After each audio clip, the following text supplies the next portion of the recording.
नमस्कार दोस्तों, स्वागत है आपका। दोस्तों, ईश्वर का वास तो प्रत्येक व्यक्ति की आत्मा में ही होता है, परंतु ईश्वर सृष्टि के कण कण में वास करते हैं। दोस्तों, हमारे हिंदू धर्म में मूर्ति पूजा का एक वैज्ञानिक और आध्यात्मिक कारण है। दोस्तों, जब हम अपने आराध्य को मूर्ति के रूप में देखते हैं तो हमारा मन और मस्तिष्क बिल्कुल शांत रहता है और हमारा मन पूरी तरह से भगवान के प्रति समर्पित हो जाता है। कर्मों आपने देखा होगा, मूर्ति अगर गिर जाती है तो हमारे दिल को बहुत दुख पहुंचता है, क्योंकि हमारा श्रद्धा और विश्वास उस मूर्ति में बसे भगवान में है। प्राचीन काल से ही हमारे घर में देवी देवताओं की मूर्तियों को रखकर विधि विधान से पूजा करना, शास्त्रों के अनुसार भगवान की मूर्ति का नित्य पूजा आराधना करने से भगवान के प्रति श्रद्धा और विश्वास में वृद्धि होती है। जब हम अपने घर के घर में मूर्ति रखते हैं तो हमारा मन भगवान के प्रति केंद्रित हो जाता है। इससे हमारा मन और मस्तिष्क किसी जलाशय की तरह शांत हो जाता है। दोस्तों, अब हम आपको बताएंगे कि अपने पूजा घर में कौन सी मूर्ति को रखना चाहिए, कौन सी मूर्ति को नहीं रखनी चाहिए। इसके पहले अगर आप चैनल पर नए हैं तो आप इस तरह के वीडियो पसंद करते हैं तो कृपया चैनल को लाइक और सब्सक्राइब जरूर करें और कमेंट बॉक्स में जय श्री राम जरूर लिखें, ताकि हनुमान जी की कृपा आप पे हमेशा बनी रहे।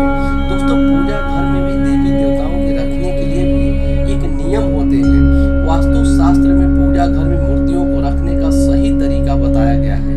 अगर हम इन नियमों का पालन करते हुए देवी देवताओं की पूजा करते हैं तो निश्चय ही हमारा जीवन सुखमय हो जाएगा।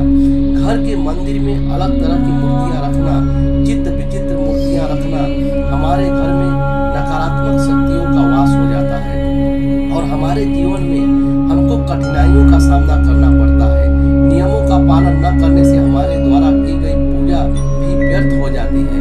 शास्त्रों के अनुसार कुछ देवी देवताओं की मूर्तियों को घर में नहीं रखना चाहिए, क्योंकि कुछ देवी देवताओं की पूजा विधि बहुत ही कठिन होती है। दोस्तों, अब हम यह जानते हैं कि कौन सी मूर्तियाँ शुभ फल देती है और कौन सी मूर्तियाँ अशुभ फल देती है। साथ ही यह जानेंगे कि वास्तुशास्त्र के अनुसार पूजा घर कैसा होना चाहिए और किस दिशा में होना चाहिए।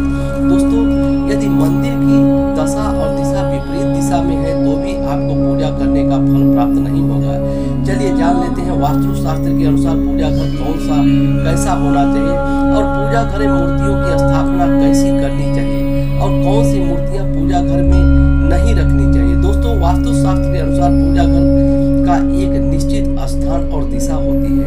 पूजा घर को हमेशा ईशान दिशा में बनवाना चाहिए। ईशान दिशा यानी पूर्व और उत्तर का मध्य दिशा, क्योंकि इस जगह पर सर्वाधिक ऊर्जा होती है।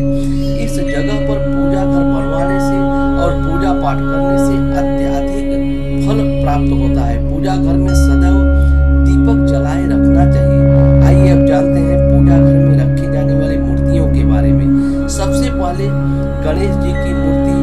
पुराणों में भगवान गणेश जी को पूज्य माना जाता है। पूजा घर में गणेश जी की एक ही मूर्ति रखनी चाहिए।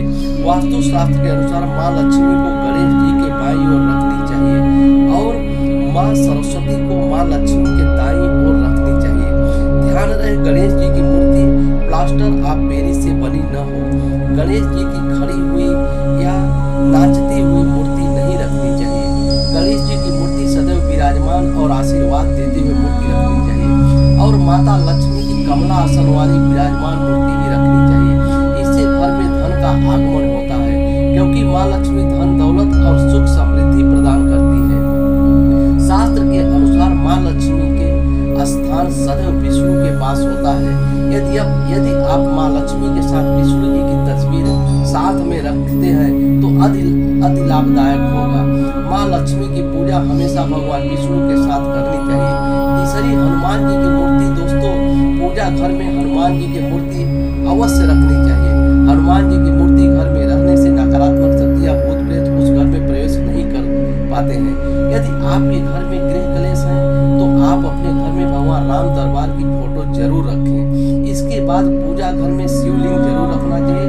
ध्यान रहे, शिवलिंग ज्यादा बड़ा नहीं होना चाहिए और इस बात का ध्यान रखना चाहिए कि शिवलिंग पर यदि जल और दूध नित्य आप चढ़ा सकते हैं तो आप शिवलिंग को रखें, अन्यथा नहीं रखें। अब जानते हैं वास्तु शास्त्र के अनुसार कौन सी मूर्तियां साथ में रखें या न रखें, कौन सी न रखें। वास्तु शास्त्र के अनुसार घर में राधा रानी की फोटो या मूर्ति साथ में रखनी चाहिए। इससे पति पत्नी में अटूट प्रेम बना रहता है। इसके बाद भगवान विष्णु और शिवलिंग की मूर्ति एक साथ नहीं रखनी चाहिए, क्योंकि दोनों की पूजा पद्धति अलग अलग है। और पूजा घर में ब्रह्मा विष्णु महेश की एक साथ मूर्तियां नहीं रखनी चाहिए। वास्तु शास्त्र के अनुसार पूजा घर में ब्रह्मदेव की मूर्ति रखना वर्जित है।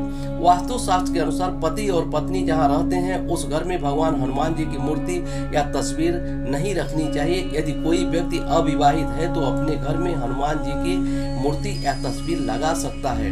और पूजा घर में कभी भी मृत परिजनों की तस्वीर नहीं लगानी चाहिए। इसके अलावा किसी साधु संत की भी तस्वीर नहीं लगानी चाहिए।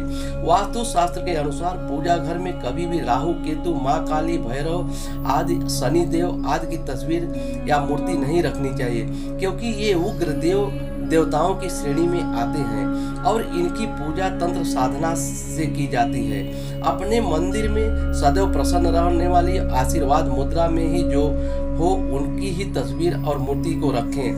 पूजा घर को नियमित रूप से स्वच्छ रखें, इससे आपके घर का वातावरण पवित्र बना रहेगा।